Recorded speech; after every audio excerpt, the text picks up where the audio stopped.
ठीक है, हम लोग ये राउंड ऑफ और ट्रंकेशन एरर के बारे में पढ़ रहे थे। तो अगर राउंड ऑफ और ट्रंकेशन एरर के बारे में देखें तो एक मिनट। तो मैंने ये जो बुक है applied numerical methods with MATLAB, इससे कुछ टॉपिक बेसिकली अप्रोक्सीमेशन के और ट्रंकेशन कब करते हैं और क्या उसके एडवांटेज डिसएडवांटेजेस हैं वो डिस्कस करने के लिए इस टॉपिक में दे रखा है। मैं पेज नंबर एक मिनट बुक शेयर करता हूँ सामने।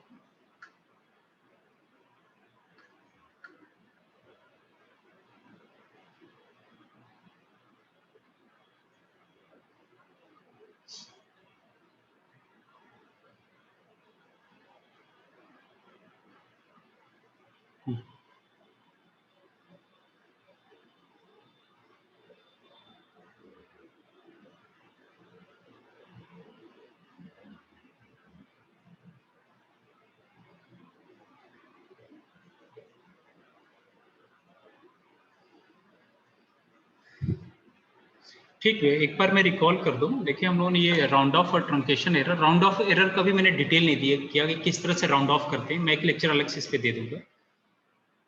लेकिन जो बेसिक क्राइटेरिया है जो एरर्स की कि ट्रंकेशन क्यों करते हैं, और ये जैसे मैंने बताया कि न्यूटन सेकंड लॉ पे जो भी आप मॉडल आप बनाओगे उन सब में, क्योंकि एफ इज इक्वल टू क्या होता है एम ए, और ए को लिख सकते हो change in velocity upon time, that is dv by D.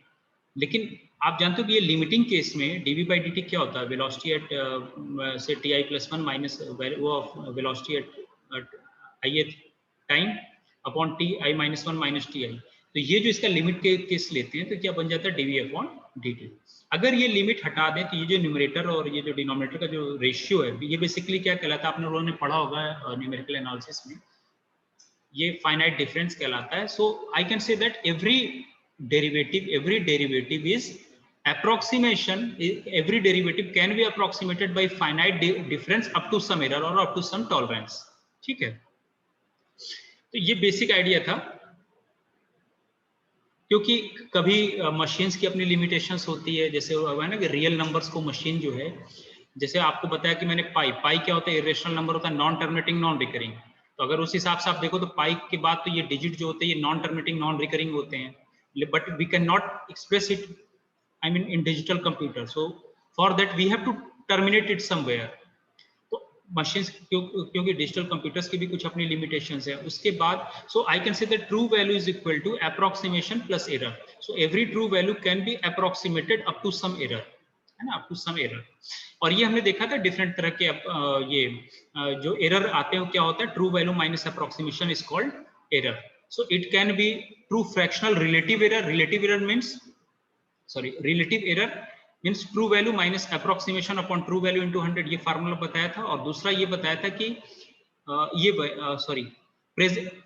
जैसे इटरेशन के केस में हम क्या करते हैं कि एक ये प्रॉब्लम आती है कि हम टर्मिनेट कब करेंगे, जैसे कोई अगर प्रोग्रामिंग है तो उसे टर्मिनेट कब करेंगे। तो ये जो प्रेजेंट अप्रोक्सीमेशन और प्रीवियस अप्रोक्सीमेशन में जो वैल्यूज आई उसको प्रेजेंट अप्रोक्सीमेशन से कंपेयर करते हैं, and if this epsilon is less than your tolerance then we will terminate the process. तो वो एक मैंने आपको टेलर सीरीज का एग्जांपल देके एक्सप्लेन किया था, जैसे देखो e to the power x। तो आपके लिए जो स्टॉपिंग क्राइटेरिया वो ये होती है कि जो आपका percentage relative error when it is less than your tolerance then we need to stop the criteria, because after that it is not going to contribute much more. So in case of truncation you can see that e to the power x, see there are several functions can be represented using series। जैसे बहुत से method आपने पढ़ा होगा, e to the power x का expansion, sin x का expansion, या cos x Maclaurin या टेलर सीरीज यूज करके, या इवन फंक्शंस को हम, जैसे मैंने बताया था लास्ट क्लास में कि फंक्शंस को हम फोरियर के फॉर्म में रिप्रेजेंट कर सकते हैं। इवन फंक्शंस के इंट्रोडक्शन से पहले फोरियर ही एग्जिस्ट करता था, and whenever Fourier series converges it will represent a function. तो अब क्योंकि जब भी ये समेशन आ जाएगा ना, summation n is equal to 1 to infinity, summation n is equal to 1 to infinity या 0 टू इन्फिनिटी जो भी है, तो आप इनफाइनाइट चीजों को आप डिजिटल कंप्यूटर्स यूज करके या मशीन्स या वी ह्यूमन बीइंग्स, हमारी लिमिटेशन है, we can not deal with infinite things in real life. So we have to get a closer answer, we have to add terms, just like here you can see that in say first term, say we have 1 plus x. If I truncate from here, e to the power x, value of e to the power 0.5, this can be approximated by 1. If I add one more term, say 0.5, I mean that is x, this value combinedly will be more closer to the value of e to the power 0.5 and so on. So if we keep on adding the terms, our approximate value will become as closer to the true value. And you can see that, see, if this series, e to the power x, will be infinite terms in this series, and when we truncate it, it will be a polynomial. Why? See, the coefficient of x cube is 1 by factorial 3. So 1 by factorial 3 is going to be a real number. So I can say that we have approximated it, say, up to 3 terms. So you can see that a0, you can take a0 as 1, a1 as 1, and a2 as 1 by 2 or 1 by factorial 2. So I have approximated this function with the help of a polynomial, This is what your Weierstrass theorem. Weierstrass theorem says that every continuous function can be approximated by polynomial up to some desired accuracy. तो आप जो Weierstrass का जो theorem है, जो basic जो key है, मैंने कहा कि अगर आप वेस्ट्रॉस का, ये मैं मेट्रिक स्पेस में डिस्कस करूंगा वेस्ट्रॉस को थ्योरम डिटेल, यहाँ पे बस सिंपली मैंने बता दिया. बेसिकली वहां पे नॉर्म जो होता है ना, सुप्रीमम नॉर्म होता है infinity. So that says that fix error and for a given polynomial, one can always find this p polynomial such that we can replace this function with this polynomial up to this error. So this is your well-known Weierstrass approximation theorem, that every continuous function, but here in case of Weierstrass, function must be continuous on any compact domain. So every continuous function on a compact domain under sup norm or under uniform norm or say under infinity metric, sup metric, supremum metric can be approximated by a polynomial, can be represented by a polynomial up to desired degree of accuracy. तो ये चीज था. और ये जो stopping criteria होगा तब तक टर्म, तो ट्रंकेशन में क्या होता है कि जब तक आप टर्म ऐड करोगे तो वैल्यू और क्लोज होगा. तो ट्रंकेट करने में देखो यहाँ पे कहीं लिखा भी था, मैंने बताया भी था कि when we keep on adding term, but what is going on here that after 6 term it is not going to add reduce much error. So we need to stop here because already this condition that epsilon a relative error is less than your tolerance, this is already satisfied. Magnitude of relative error is less than your tolerance. So we need to stop here. I mean, even if you compute it, then it is not going to reduce much error. ठीक है, तो ये चीज कर दिया था. तो computer algorithms and iterative calculations में अब ये प्रोग्रामिंग वगैरह पे बाद में आएंगे. यहाँ पे कुछ और जो चीजें आपको बतानी है, जीरो ऑर्डर और फर्स्ट ऑर्डर, सेकंड ऑर्डर क्या, और एक क्लास में हो सकता है मैं फ्लोटिंग पॉइंट, हालांकि आपने पहले पढ़ा होगा, लेकिन मैं एक क्लास इसके अलग लेके सब. तो देखो, ये देखो ट्रंकेशन एरर क्या कहता है. यहाँ पे अगर आप ट्रंकेशन एरर की डेफिनेशन पढ़ो, so truncation errors are those that result from using an approximation in place of an exact mathematical procedure. For example, this derivative velocity, derivative of velocity with respect to time, basically this is the acceleration, this we have approximated by this finite difference. So truncation error was introduced into the numerical solution because the difference equation only approximates the true value of the derivative. To gain insight into the properties of such errors, we now turn to a mathematical formulation that is used widely in numerical methods to express functions in an approximate function, the Taylor series. लेकिन Taylor series के साथ एक disadvantage है. Taylor series only we can apply for a differentiable function, क्योंकि Taylor series का जो अगर formula अगर आप देखें तो टेलर सीरीज का ये जो बेसिक जो फार्मूला है, कहाँ लिखा हुआ है, ये देखो टेलर सीरीज का. मान लो कि फंक्शन किसी डोमेन x में x, इसके neighbourhood x plus H x minus H में h स्टेप साइज ऐड किया, ith पॉइंट में h स्टेप साइज ऐड किया, तो मैं xi प्लस h आ गया है ना, h स्टेप साइज ऐड किया. So value of function at h step after और before, I mean sir xis. हाँ sir, some students are in the waiting. Okay. So they are.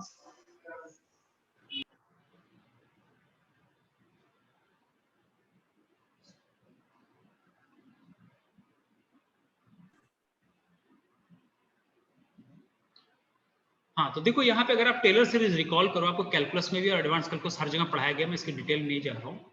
So if the value of function at some point से xi is known, then in its neighborhood, I mean from this point xi, actually I am getting problem in writing here, it is skipping, I don't know why. suppose there is some point, say xi, at this we know the value of function, and from h unit, I mean, actually the problem is there, what step size exactly we need to get a better result. This is also a problem. So suppose h is the step size and we want to compute the value of function at h step, I mean after this point or h step before this point, using the values of function at this ith point.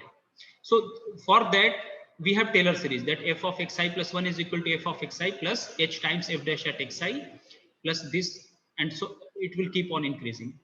Okay, but you can see here that Taylor series is only value is valid for if of up to the term up to which the function is differentiable. I mean, if we have the up to third derivative, then we can expand Taylor series of any function at a given point up to this third derivative. So if it is differentiable in finite time, then this term will keep adding and you will get a series. But in Weierstrass approximation theorem, only we require continuous function. So depending on the nature of function, there are various methods. I mean, you may have some function which are not continuous. So for them, there are various algorithms like genetic algorithm and other Chebyshev method, etc. So if I get time, I will explain them. But here important point is that there are some zero order approximation, first order approximation, and second order approximation. So you can see that this one is exactly the function. This one is the true value, and how zero order approximation is very far away from the true value. First order is little bit close to this true value, and second order is more close to true value. So how it is taking place? Let us try to understand this. See, if the value of function at ith point is known, and if at xi plus h, basically xi plus 1 is xi plus h, if h is the step size, then if we assume the same value at I plus 1th stage, I mean after h step size, that is called a zero order approximation, which is not very good. Why? Because we will see it. And if I truncate Taylor series up to this term, if I truncate Taylor series up to this term, I mean up to first derivative, so you can see that this one is linear in h. I mean in h it is of degree 1, because here step size h is variable. So for h step size, and this is the value of function at some point, so it is going to be a real number. Again, derivative of function at some point. So again, for example, if I have given fx equal to x square, now if you differentiate it, f dash x will be equal to 2x. Suppose we are interested in finding value of function at 0.5, then f at 0.5 will be 0.5 whole square. That is going to be a real number. So all these f at xi, f dash at xi, f double dash at xi, all these are real number.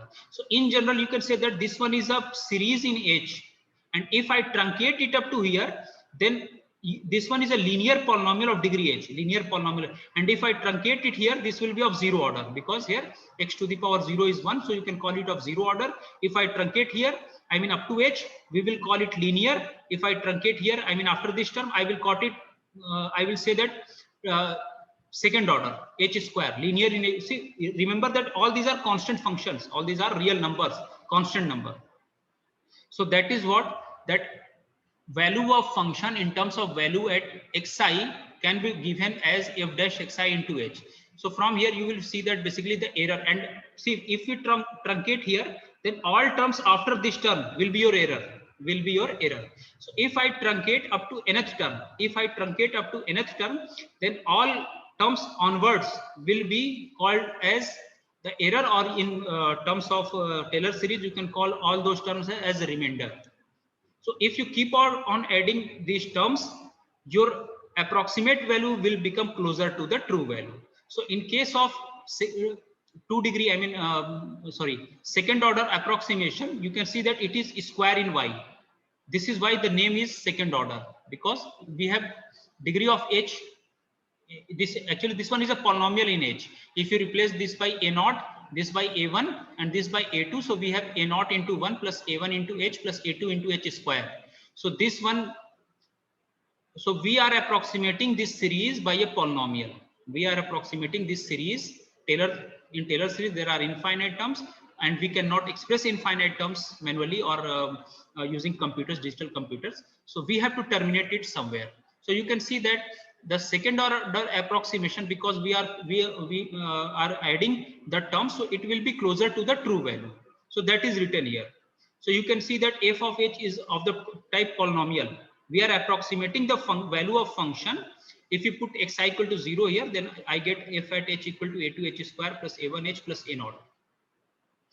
So recognizing that all the values subscript I represents values that you have estimated, that is, they are numbers. Consequently, the only unknowns are the values at the prediction position xi plus 1. Okay. So this is called the remainder term. Why remainder term? Why nth term is, why we are using nth notation here? A remainder term is also included to account for all terms of n plus 1 up to infinity. I mean, we have truncated it to nth order, where the subscript n, remember, where the subscript n connotes that this is the remainder of the nth order approximation, and xi is a value of x that lies somewhere between xi and xi plus 1. So you know that this already you have studied in your advanced calculus, that here xi plus 1, or you can write it as xi plus h. So xi is some value within this interval, xi is some real number. So the remainder will be this term, and this n will denote truncation. I mean, up to what order we have truncated. If I truncate it after up to 2 degree, then the remaining term will be denoted by R2. The remaining term will be denoted by R2. So you can see that if we are truncating up to nth order, then the remainder will be given by this one. This is your error. This is your error. So that is written here. ठीक है ना, तो ये सब चीजें आपने advance calculus या उसमें पढ़ रखी है. मैं ये फार्मूला कहाँ से, मैं इसके डिटेल में जा रहा हूँ. So what we will call, देखो अब कैसे इसे कहेंगे. See this one is going to be constant. Function का वैल्यू किसी पॉइंट पे क्या होगा, कोई real number. So I can say that approximation the error is of the order hn plus 1. Error इससे ज्यादा एक्सीड नहीं कर सकता. ये बाउंड है. देखो दो चीज होती है, एक होती है small O. Small O is denoted for convergence and big O is notation used for bound, for computing bound, कि values जो होगी वो इससे ज्यादा नहीं होगी. तो यहाँ जो remainder term है, in other words, we can choose how far away from x we want to calculate fx, and we can control the number of terms we include in the expansion. Consequently, Rn is of the order hn plus 1, where the nomenclature big O hn plus 1 means the truncation error is of the order hn plus 1. That is, the error is proportional to the step size h raised to the nth power. अब देखो होगा क्या, जैसे आपने step size, अब एक question मैंने आपको पहले बोला कि हम क्या सुटेबल स्टेप साइज चूज करें. तो अगर आपका रिमाइंडर टर्म Rn जो होगा वो ऑर्डर h का होगा, और अगर आप स्टेप साइज हाफ करो तो एरर भी हाफ हो जाएगा. लेकिन होगा क्या कि अगर आपका स्टेप्स, आपका अगर ये रिमाइंडर जो है, सॉरी रिमाइंडर जो है वो इस ऑर्डर का है, of the order h square, आप ये तो एरर तो डिनोट करेगा. लेकिन अगर आप h को हाफ करोगे तो ये क्या हो जाएगा, 1/4 हो जाएगा. एरर आपका 1/4 हो जाएगा. So depending on error you can choose your step size. So clearly this explain that if we keep on I mean decreasing step size, then reminder will be less. ठीक है ना, एरर जो होगा वो कम होगा.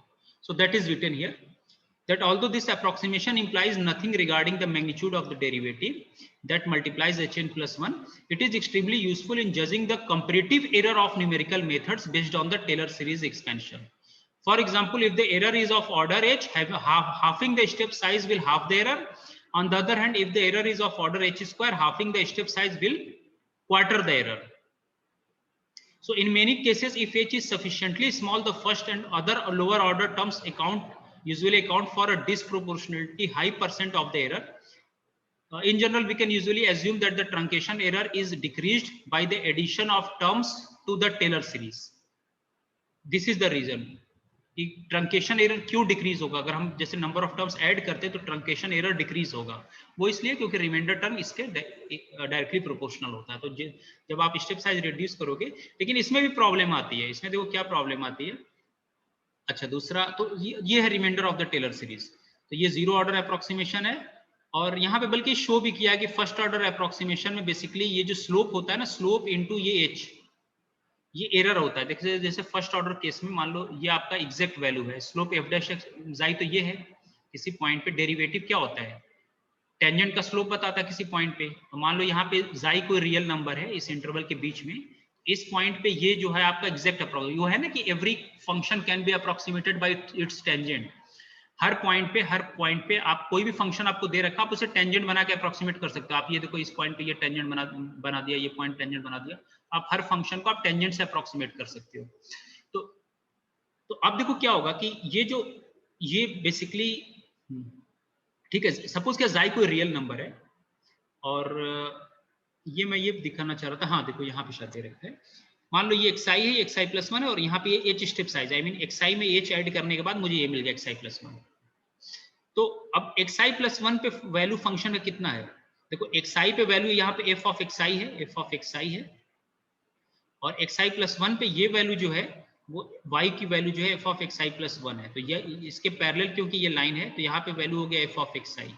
तो आप ये जो वर्टिकल डिफरेंस है ना, ये क्या है, f at xi plus 1 minus f of xi, इसे मान लो आप r0 कह दे रहे हो, और ये स्टेप साइज h है। तो ये स्लोप कितना होगा, स्लोप होगा ये वर्टिकल डिफरेंस अपॉन ये चीज। स्लोप क्या होगा, r0 अपॉन h, और r0 है क्या, r0 है f of xi plus 1 minus f of xi, I mean, तो वहां से हाँ f डैश जाई जो है, हाँ f डैश जाई स्लोप है ना, स्लोप क्या हुआ r0 अपॉन h। एक्चुअल में क्या था कि जब आपने ये फंक्शन यहाँ और यहाँ के बीच में जब ये प्लॉट किया, तो ये जो r0 है ना, ये एरर है, क्योंकि एरर जब ये पॉइंट इसको अप्रोच करेगा, आई मीन xi प्लस 1 जब यहाँ पे आएगा, तो ये एग्जैक्ट वैल्यू होगी। तो ये जो वर्टिकल डिफरेंस, ये बेसिकली एरर है। तो इसी वजह से स्लोप जो होगा फंक्शन का f dash at xi in terms of r0 and h given by this one, or from r0 you can find that the remainder is given in terms of slope into h of degree 1.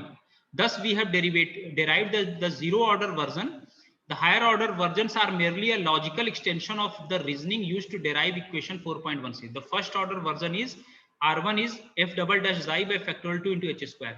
अच्छा आप ये बताओ, जैसे आप maxima minima जब function का पढ़ते थे, सपोज फंक्शन इज डिफरेंशिएबल, तो आपने मैक्सिमम मिनिमा निकालने के लिए हम क्या करते थे कि अगर फंक्शन डिफरेंशिएबल है, अगर फंक्शन, तो हम क्या करते थे, पहले उसके डेरिवेटिव को जीरो पुट कर देते थे, जीरो पुट कर वहां से कुछ पॉइंट्स आते थे x equal to a b c, और उन पॉइंट्स पे अगर हम या तो फंक्शन का नेचर चेक कर लेते थे, a b c है ये पॉइंट, a के लेफ्ट में अगर डेरिवेटिव इंक्रीज कर रहा और डिक्रीज करे, a किसका पॉइंट होगा, मैक्सिमा का, या अगर डिक्रीज करके इंक्रीज करे तो पॉइंट क्या होगा, मिनिमा का। Local minima local maxima check करते थे, तो वहां डेरिवेटिव क्या देता था, जैसे इस तरह का अगर केस है, तो ये f dash x equal to 0 basically क्या देगा, जहां पे टेंजेंट क्या एक्स एक्सिस के पैरेलल हो जाए, टेंजेंट एक्स एक्सिस पैरेलल, तो वहां पे चांसेस हैं कि मैक्सिमा या मिनिमा मिले। लेकिन ऐसा भी तो केस हो सकता है, ऐसा भी तो हो सकता है, तो यहाँ पे तो कुछ भी कह सकते, टेंजेंट तो पैरेलल, लेकिन यहाँ पे मिनिमा ना है ना मैक्सिमा है। तो ये फर्स्ट डेरिवेटिव को हम जीरो पुट क्यों करते थे, ताकि हो सकता है इस तरह की एक पॉसिबिलिटी बनती थी, या तो ऐसा हो या ऐसा हो या इस तरह का कुछ हो, ताकि मिनिमा या मैक्सिमा एग्जिस्ट करने के चांसेस थे। और अगर आप second derivative, suppose your function is differentiable second times, then we can also apply, we say that if f double dash at a is less than 0, अगर सेकंड डेरिवेटिव a पे negative है, so x equal to a is point of maxima. ये कैसे कह देते थे, कोई बताएगा इसके लिए, इसका ज्योमेट्रिकल व्यू क्या है। अगर किसी पॉइंट पे, मान लो मैं फर्स्ट डेरिवेटिव टेस्ट नहीं लगाना चाहता, मैं direct second derivative check, and suppose your function is differentiable, obviously जब मैं ये बात कर रहा हूं तो x इक्वल टू a को हम कहते थे पॉइंट ऑफ मैक्सिमा, कहते थे कि अगर a पे अगर सेकंड डेरिवेटिव निगेटिव हो जाए तो वो पॉइंट ऑफ मैक्सिमा का होगा। आप ये कैसे ज्योमेट्रिकली को एक्सप्लेन करेगा। सेकंड डेरिवेटिव क्या देता है, किसी फंक्शन का सेकंड डेरिवेटिव क्या देता है, तो टेंजेंट की slope, rate of change of tangent, हाँ टेंजेंट ये सर रेट, बल्कि रेट बोलो, टाइम के रेस्पेक्ट में जब डिफरेंशिएट करें रेट देगा ना, so second derivative gives rate of change of tangent. First derivative slope of tangent, second derivative rate of change of tangent, है ना। Remember second derivative rate of change of tangent. अब बताओ second derivative zero, ये कहां से condition लिख दिया, इसके पीछे क्या लॉजिक है, मैंने आपको हिंट दे दिया।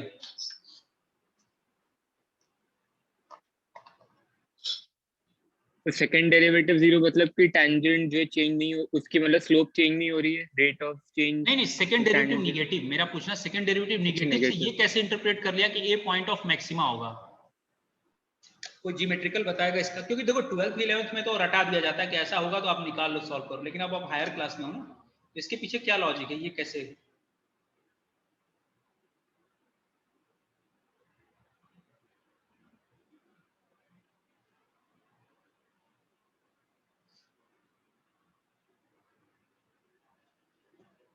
देखो +2 की कैलकुलस ना बहुत अच्छे से समझ लिया करो। हर एक जगह कहीं भी आप आगे हायर मैथमेटिक्स से कहीं भी कुछ कर रहे हो, वो मैथमेटिक्स ऐसी है जो आपको हर जगह काम आने वाली है। देखो जैसे मान लो चलो मैं इधर कहीं बना देता हूँ, समझा देता हूँ। सपोज करो ये फिगर है और यहाँ पे ए पे मुझे मैक्सिमा मिला, आई मीन सपोज कुछ ऐसे है, मुझे इस पॉइंट पे मैक्सिमा मिला। एक्स इक्वल, एक मिनट हैंग कर रहा है पेन ये।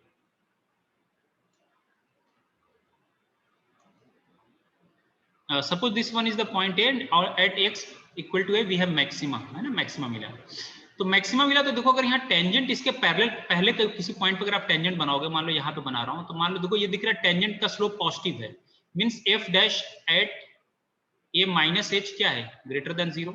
ए के पहले अगर कोई पॉइंट लोगे ए माइनस एच, तो ये क्या होगा, डेरिवेटिव पॉजिटिव हो रहा है कि नहीं। मान लो इसकी वैल्यू चलो मैं +5 दे दे रहा हूँ समझाने के लिए।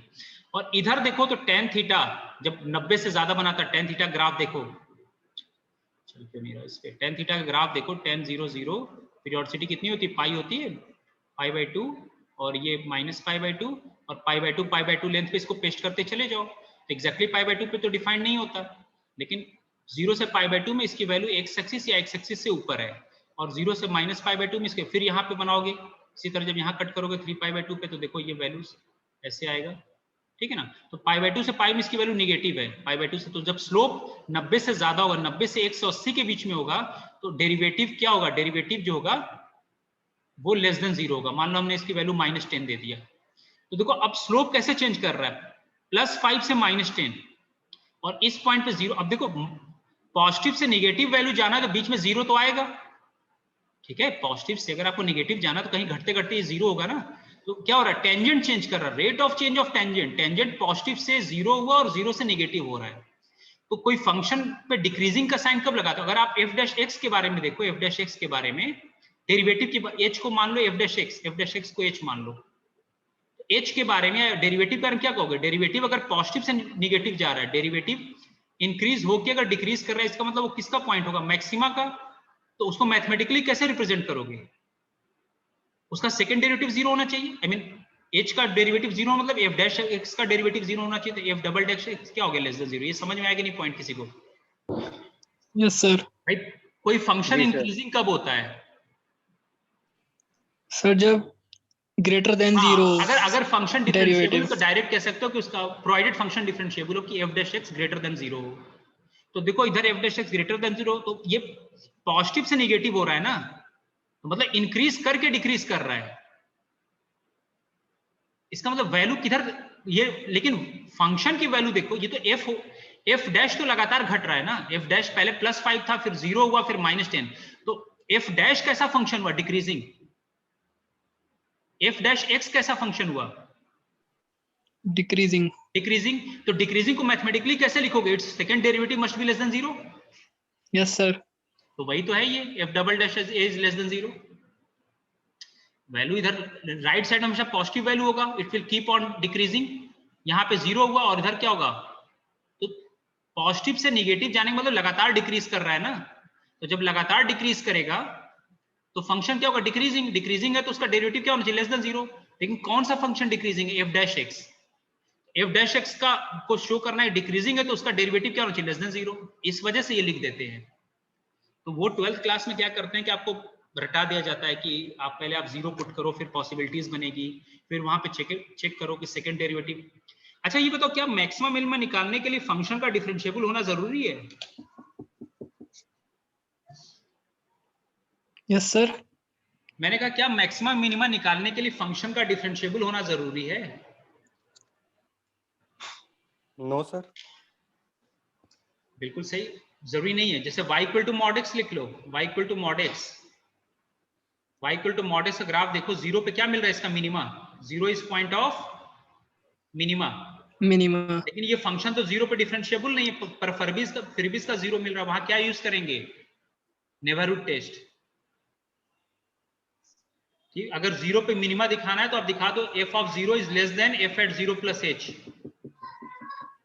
0 प्लस h और 0 माइनस h, जो भी आप दिखा दो कि उसके नेबरहुड में जो भी वैल्यूज हैं, फंक्शन 0। भाई आप कैसे कहते हो कि मान लो मेरे पास कम पैसे हैं, तो मैं भी अपने नेबरहुड में, आई मीन या कोई भी चीज अगर आपको कंपेयर करना हो तो आप अपने नेबरहुड में चेक करोगे जिनसे कंपेयर करना है। अगर आप उस नेबरहुड में अगर आपके पास सबसे कम है तो आप कहोगे वो पॉइंट किसका होगा, मिनिमा का।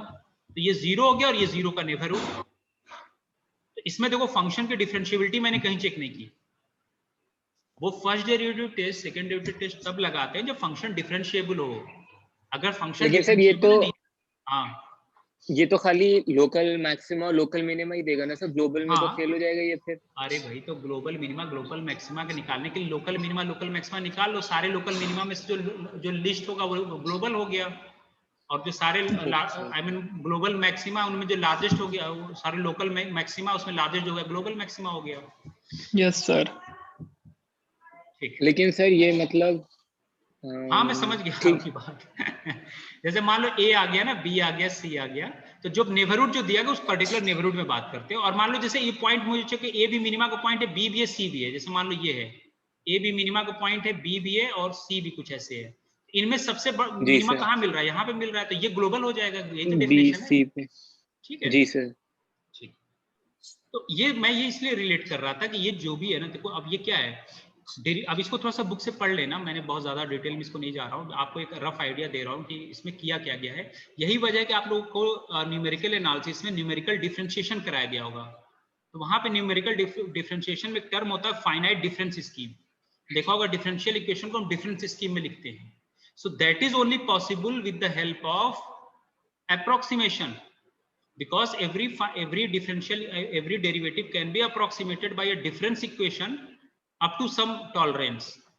अब देखो ये कहा ना मैंने कि ये जैसे इस पॉइंट पे ये इसका ट्रू डेरिवेटिव, अब उसमें दो तीन टर्म आपने पढ़ा होगा न्यूमेरिकल एनालिसिस में, एक फॉरवर्ड इंटरपोलेशन, बैकवर्ड इंटरपोलेशन और सेंट्रल फॉरवर्ड सेंट्रल ये क्या टर्म मैं भूल रहा हूँ, central finite difference, I mean forward finite difference, backward finite difference, central finite difference. तो अगर आपसे ये पूछा जाए कि इन तीन में सबसे अच्छा कौन सा अप्रोक्सीमेट देगा, तो सबसे अच्छा अप्रोक्सीमेशन वही होगा जो एरर कम दे, है ना। एरर कम दे तो मैथमेटिकली आप उसे कैसे प्रूफ करोगे। तो देखो ये तो ट्रू वैल्यू हुआ। जैसे हम डेरिवेटिव को अप्रोक्सीमेट कर रहे हैं तो डेरिवेटिव तो टेंजेंट इस पॉइंट पे रिप्रेजेंट करेगा xi + 1 पे। अब मान लो xi पे आपको वैल्यू मालूम है फंक्शन का, और उसमें एक स्टेप साइज आप आगे गए, आपने एक स्टेप साइज आगे लेके ये आपने बनाया, ये कॉर्ड हो गया, ये पॉइंट ए पी नाम दे दिया, इसको क्यू नाम दे दिया, और जब क्यू पी को टेंड करेगा तो लिमिटिंग केस में आपको ये डेरिवेटिव मिल जाएगा। आई मीन ये सेकंड जो है वो डेरिवेटिव में कन्वर्ट हो जाएगा। तो जब h टेंडिंग टू 0 होगा तो आप ये इसका क्लोज अप्रोक्सीमेशन हुआ, ये इसका क्या होगा। लेकिन एक स्टेप इसमें आपने बाद का यूज किया है, तो इसीलिए इसको क्या कहते हैं, forward interpolation, forward difference approximation. और अगर एक स्टेप आप बैकवर्ड जाओ तो ये कहलाएगा उसका बैकवर्ड अप्रोक्सीमेशन। और अब क्या करो कि यहाँ पे आप हो, यहाँ से एक स्टेप आप आगे गए और एक स्टेप पीछे जाए, तो ये कहलाता है सेंट्रल फाइनाइट डिफरेंस। एंड तो ये ट्रू डेरिवेटिव है और ये उसका अप्रोक्सीमेशन है, ये उसका अप्रोक्सीमेशन है। तो जब h टेंडिंग टू 0 होगा, जब h टेंडिंग टू बेसिकली 0 होगा, जब लिमिटिंग केस लेते हो, तो ये पॉइंट भी, ये पॉइंट और ये पॉइंट, तो ये पॉइंट दोनों से क्लोज जाने लगेंगे। यहाँ पे वैल्यू जो होगी, तो हम ट्रू डेरिवेटिव को बेसिकली अप्रोक्सीमेट कर रहे हैं। तो मैथमेटिकली ये प्रूफ किया गया कि जो central I mean finite difference approximation is centered finite difference approximation that is better in terms of in comparison to forward and backward। वो आप यहाँ देख भी सकते हो। तो ऐसा नहीं कि न्यूमेरिकल एनालिसिस में आपको मेथड कोई पढ़ा दिया गया तो वो अचानक फार्मूला आ गया, हर चीज के पीछे कुछ ना कुछ लॉजिक है। तो आप देख सकते हो, देखो वो सब टेलर सीरीज से ही डिराइव होता है। ये आपको टेलर सीरीज अप्रोक्सीमेशन का फार्मूला दे रखा है। अब उसमें क्या काम करो कि आप xi पे वैल्यू, मतलब आप ये xi - 1 क्या है, xi - h, xi - h is h step size back चले जाओ तो बैकवर्ड हो गया। बताया ना कि अगर xi पे आपको वैल्यू मालूम है और उससे h स्टेप साइज आगे या h स्टेप साइज पीछे जाके आप फंक्शन का वैल्यू वहां पे कंप्यूट करना चाह रहे हो, या xi - h, तो अगर आप पीछे जाओगे तो जो भी फंक्शन होगा उस पे वैल्यूज, तो ये इस टेलर सीरीज फार्मूले में इस तरह रख दो सब्स्टिट्यूशन।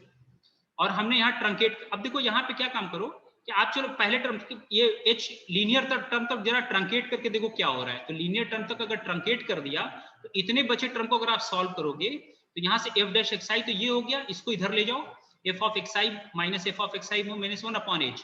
तो यही तो वहां पे हमने फिगर में दिखाया था, ये जो डिफरेंस क्या आया था, ये वर्टिकल वाला था ना, नहीं भूल गया आप लोग। यहाँ पे अभी जो मैंने इस फिगर में आपको दिखाया था कि ये क्या था, ये पॉइंट क्या था, यही तो था F of x I minus H. ये क्या था, F of x I plus one, मान लो बैकवर्ड जा रहे तो वही चीज F of x I minus one minus F of, ये वर्टिकल डिफरेंस अपॉन ये, यही तो डेरिवेटिव का स्लोप देगा। जी सर। तो वो बेसिकली वो यही आ रहा है, देखो ना, ये vertical difference upon H, this is approximating your slope, exact slope. Tangent के स्लोप को हम किससे अप्रोक्सीमेट कर रहे हैं? अब आपको क्लियर हुआ ये चीज टेलर सीरीज से कैसे आया? तो अगर फर्स्ट ऑर्डर तक हम अप्रोक्सीमेट करें, so every derivative can be approximated by this finite difference, और ऑर्डर एच होगा। क्यों ऑर्डर एच होगा? क्योंकि एच में लीनियर है। यहाँ देखो एच तक हमने अप्रोक्सीमेट किया तो एच में लीनियर, क्योंकि ये एफ एट एक्स आई और एफ डैश एट, ये तो रियल नंबर होंगे, ये तो रियल नंबर होंगे। सेंट्रल डिफरेंस से अप्रोक्सीमेशन अगर करोगे आप फर्स्ट डेरिवेटिव का, तो आपको ये फॉरवर्ड का फार्मूला है इससे, आई मीन टेलर सीरीज से। टेलर सीरीज आप एक्स आई प्लस वन को लिख दो F of x I plus H, और ये एक्सपेंड कर दो, और उसी तरह बैकवर्ड हो गया, दोनों को घटा दो तो आपको ये रिलेशन मिल जाएगा, ये रिलेशन। तो अगर आप एच को इधर लेकर डिवाइड करो तो डेरिवेटिव को देखो इससे हम अप्रोक्सीमेट कर रहे हैं, और इसका ऑर्डर एच स्क्वायर आ गया। तो ये ऑर्डर एच स्क्वायर आने से ये ज्यादा, क्योंकि ये डिग्री 2 का हो गया ना अप्रोक्सीमेशन। तो यहाँ अगर एच को आप स्टेप साइज हाफ करोगे तो एरर कितने से रिड्यूस हो जाएगा? 1/4 से। So this is better in comparison to forward and backward. तो इस वजह से एरर इसमें इसके टर्म में, so you can see that equation 4.25 is a central finite difference representation of the first derivative. Notice that the truncation error is of the order of h square in contrast to the forward and backward approximations that were of the order h.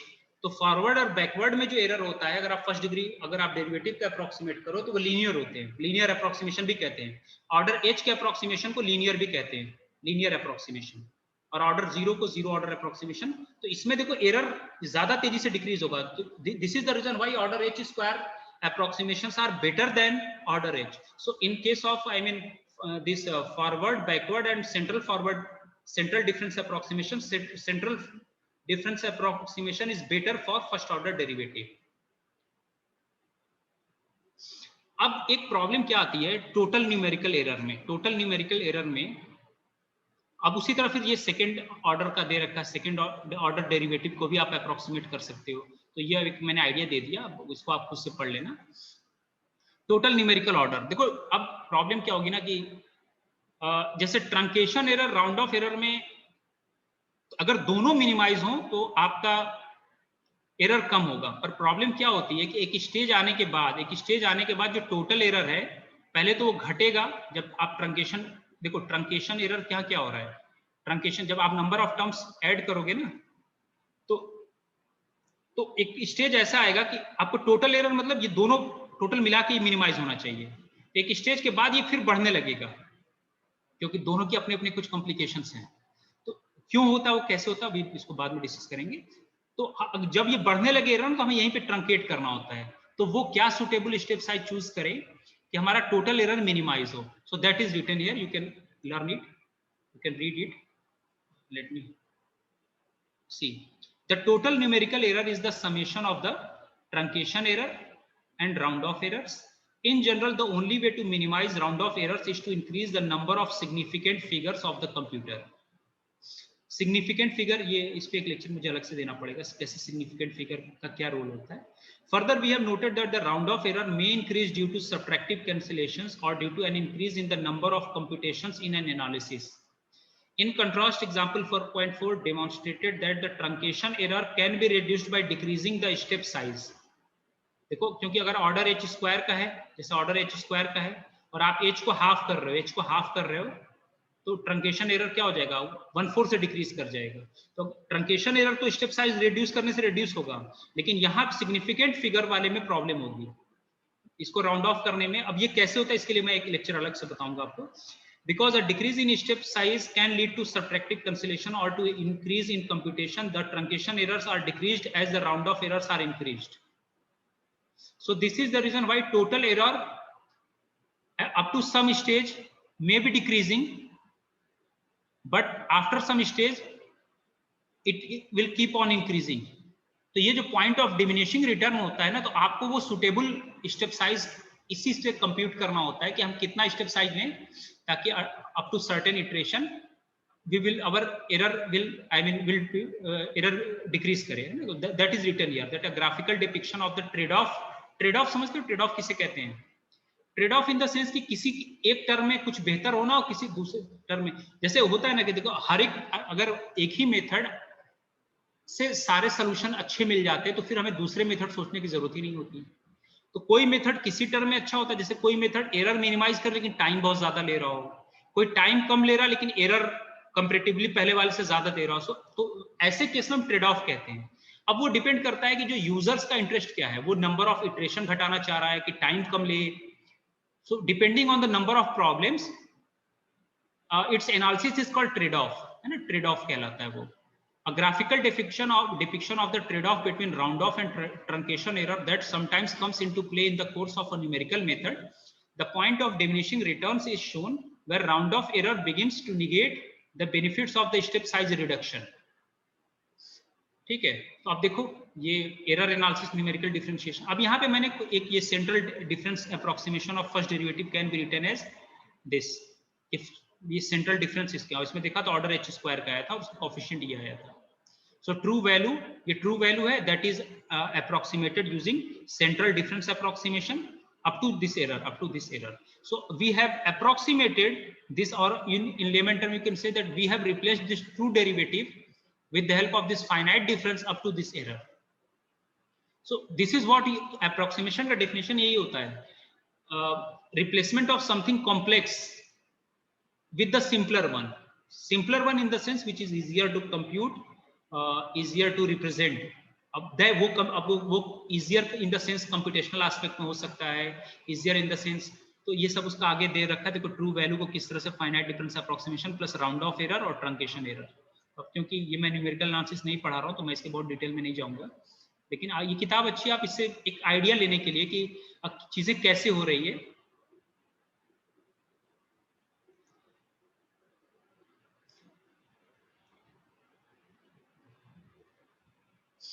ठीक है, उम्मीद है आपको कुछ idea आया होगा। जी sir. ठीक है, तो पढ़ते वक्त इन चीजों को रखे। देखो अगर एक मैं बार बार कहता हूं कि क्यों पूरी इंजीनियरिंग साइंस अप्रोक्सीमेशन है, क्योंकि आप जो इनफैक्ट जो न्यूमेरिकल एनालिसिस आप क्यों पढ़ते हो, अगर आप पूरी न्यूमेरिकल एनालिसिस देखो तो अच्छा आपको एलयू डिकम्पोजिशन वगैरह कराया जाता है, तो एलयू डिकम्पोजिशन या जो इनवर्स मेथड के निकालते क्या होता है उसका जैकोबी और नहीं, इनवर्स निकालने के लिए कौन कौन सी मेथड है, तो मुझे ज्यादा दिन हो गए न्यूमेरिकल एनालिसिस पढ़ाए हुए, टर्म एग्जैक्टली याद नहीं आ रहा। मैट्रिक्स का इनवर्स निकालने के लिए आई मीन दो आपने स्टैंडर्ड मेथड पढ़े हैं ना, कौन कौन से होते हैं न्यूमेरिकल एनालिसिस में, नहीं याद, जिसमें मैक्सिमम टर्म्स को जीरो बनाते हैं। तो अब क्वेश्चन ये, हाँ बताएं सर। इक्लियन फॉर्म, अच्छा चलो इक्लियन फॉर्म में तो मैट्रिक्स मैं इनवर्स की बात कर रहा हूँ, इनवर्स ऑफ अ मैट्रिक्स। वो न्यूमेरिकल एनालिसिस में एग्जैक्टली मैं टर्म भूल रहा हूँ, वो जो न्यूमेरिकल एनालिसिस में जिसमें हम जीरोस बनाते हैं उसमें सर लोअर ट्रायंगुलर मैट्रिक्स और upper triangular inverse of a matrix निकालने के लिए कुछ नाम है ना, जैकोबी, गॉस सीडल और कौन कौन से होते हैं ना, गॉस जैकोबी और तो उसमें क्वेश्चन ये है ना कि जैसे देखा होगा कि आपने जब वो कंप्यूटेशन करते हो, खैर जो भी नाम हो, मैं नाम एग्जैक्टली स्किप कर रहा हूँ, तो आपने वहां देखा होगा कि उसमें हम हमेशा वो करते थे मैक्सिमम एंट्रीज को जीरो बनाते थे। तो ये जब वो ऑलरेडी मैट्रिक्स हमारे पास था, उसका इनवर्स कंप्यूट कर सकते हैं, तो ये मैक्सिमम एंट्रीज को जीरो क्यों बनाते हैं, कभी सोचा होगा आपने इसकी जरूरत क्यों पड़ी? देखो अगेन देखो प्रॉब्लम क्या होती है ना कि जो डिजिटल कंप्यूटर्स होते हैं उनकी एक लिमिटेड मेमोरी होती है, तो और अगर नॉन जीरो डिजिट को, जहां तक मुझे मालूम है नॉन जीरो डिजिट को रिप्रेजेंट करने में आपको ज्यादा मेमोरी ज्यादा कंज्यूम होगा in comparison to representing a zero digit, ठीक है ना, वो बीट का खेल होता है। This is the reason why, तो क्या उस मैट्रिक्स को हम किसी और मैट्रिक्स से रिप्लेस कर सकते हैं जिसके मैक्सिमम एंट्री जीरो है? क्योंकि मान लो 2x2, 4x4, 10x10 तक तो कोई प्रॉब्लम, लेकिन जैसे 100x100 का मैट्रिक्स आ गया, 500x500 का मैट्रिक्स आ गया, तो आपको मशीन उसी हिसाब से I mean high computable machine की जरूरत पड़ेगी, और इनफैक्ट उस मशीन की भी कुछ लिमिटेशंस होगी। तो अगर आप क्लोज आंसर चाहते हो मैक्सिमम, तो अगर आप मैक्सिमम एंट्रीज को जीरो बना सको तो ये मेमोरी कम यूज होगा। So that is one of the logic used for doing all that.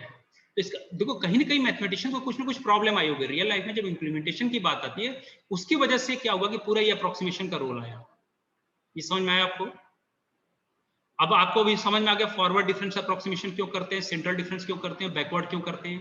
क्योंकि न्यूमेरिकल एनालिसिस ने आपको सिर्फ अभी तक कंप्यूटेशनल का तरीका बता दिया कि इस तरह कंप्यूट करते हैं, but that is basically use of the theory that every function, every derivative can be approximated bye difference equation. तो हर फंक्शन को मैं उसके डेरिवेटिव से अप्रोक्सीमेट कर सकता हूं। अब वो डेरिवेटिव का अप्रोक्सीमेशन आई मीन टेंजेंट का, उसको करने के लिए पूरा वो फॉरवर्ड, बैकवर्ड और सेंट्रल डिफरेंस, आपने देखा कि central difference approximation is better than in comparison to forward and backward. तो चलो आज कुछ आइडिया दिया, अगले लेक्चर में कुछ और देंगे, कुछ थोड़ा सा आपको रिलेट कर दूं ताकि आप जिस भी, क्योंकि देखो चाहे आप एआई में काम करो चाहे कहीं भी करो, आपको एरर का एनालाइजेशन और ये सब हमेशा यूज पड़ेगा। एक लेक्चर में मैं आपको एवरेज एरर और पॉइंट वाइज एरर में डिफरेंस बताऊंगा, है ना, कौन सा नॉर्म कब यूज करेंगे, और थोड़ा सा मेट्रिक स्पेस में मैं कुछ और पोर्शन पढ़ा दूं।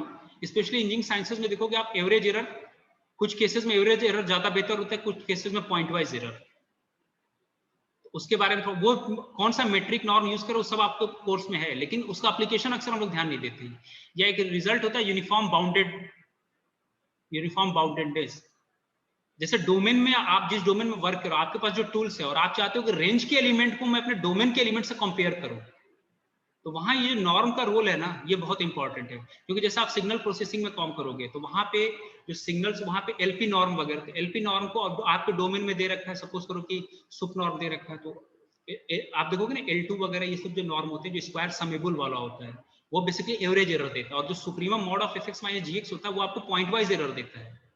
तो अगर आप इलेक्ट्रिकल सिग्नल्स की बात करो तो वहां पे क्या होता है कि पॉइंट, जैसे मान लो वोल्टेज, अचानक वोल्टेज किसी फंक्शन को मैं रिप्रेजेंट कर रहा हूँ, वोल्टेज वो रिप्रेजेंट कर रहा है, चलो ठीक है नेक्स्ट क्लास में फिर डिस्कस करेंगे, अब ये टाइम ओवर हो रहा है, मैं यहीं से स्टार्ट करूंगा अगले क्लास में, ठीक है? ठीक है, मैं अपलोडेड लेक्चर आपको शेयर कर दूंगा। नेक्स्ट क्लास में कुछ और बताऊंगा आपको कुछ, क्योंकि देखो कोर्स तो मैंने ऑलमोस्ट कवर कर दिया है, आपका मैटलैब का कोर्स ऑलरेडी कवर हो चुका है जितना मुझे कराना था, क्योंकि अब ये तो इंजीनियरिंग का फील्ड तो है नहीं हमारे डिपार्टमेंट में, हम तो एक मिनिमम बताते हैं ताकि एक आइडिया आपको हो जाए, ताकि आप उस बेस पे आप आगे चीजें अगर इंटरेस्ट कभी है तो पढ़ सको, हमारा पर्पज ये होता है। लेकिन उसके पीछे क्या मैथमेटिक्स इन्वॉल्व है, बीइंग अ मैथमेटिशियन हमारा इस पे ज्यादा फोकस होना चाहिए। और थोड़ा सा एक आध वो जो सिंबलिक फॉर्म में जो कैलकुलेशन करते हैं, मैं एक लेक्चर लास्ट में कभी लेके बता दूंगा। तो ये जो पूरा न्यूमेरिकल इंटीग्रेशन है ना, बेसिकली पूरे न्यूमेरिकल इंटीग्रेशन में ही प्रॉब्लम आई थी, इसी को पूरा आई मीन डेवलप करने की, क्योंकि इंटीग्रेशन वगैरह जैसे 2D में 3D में इतना आसान नहीं होता, जो आपके पास वो फार्मूला है वो कहाँ से आया, वो एवरीथिंग इज ऑफ अप्रोक्सीमेशन, इसी को पूरा डेवलप करने में पूरी मेजर थ्योरी डेवलप हो गई, वो लिबेग इंटीग्रेशन, रीमान इंटीग्रेशन का जो कॉन्सेप्ट है, ठीक है? तो उसका भी मैं आइडिया दूंगा, पर उसके लिए कुछ मुझे लेक्चर्स चाहिए, लेकिन थोड़ा सा आप कनेक्ट करोगे चीजें, जो मैथमेटिक्स हम पढ़ रहे हैं वो कहाँ कहाँ यूज हो रही है और क्यों पढ़ रहे हैं। जैसे आज मैंने आपको बताया कि इनवर्स निकालते वक्त मैक्सिमम हम एंट्री 0 करते हैं, तो क्यों 0 करते हैं, ठीक है? तो ठीक है, मैं एंड करता हूँ, फिर नेक्स्ट लेक्चर में बात करूँगा।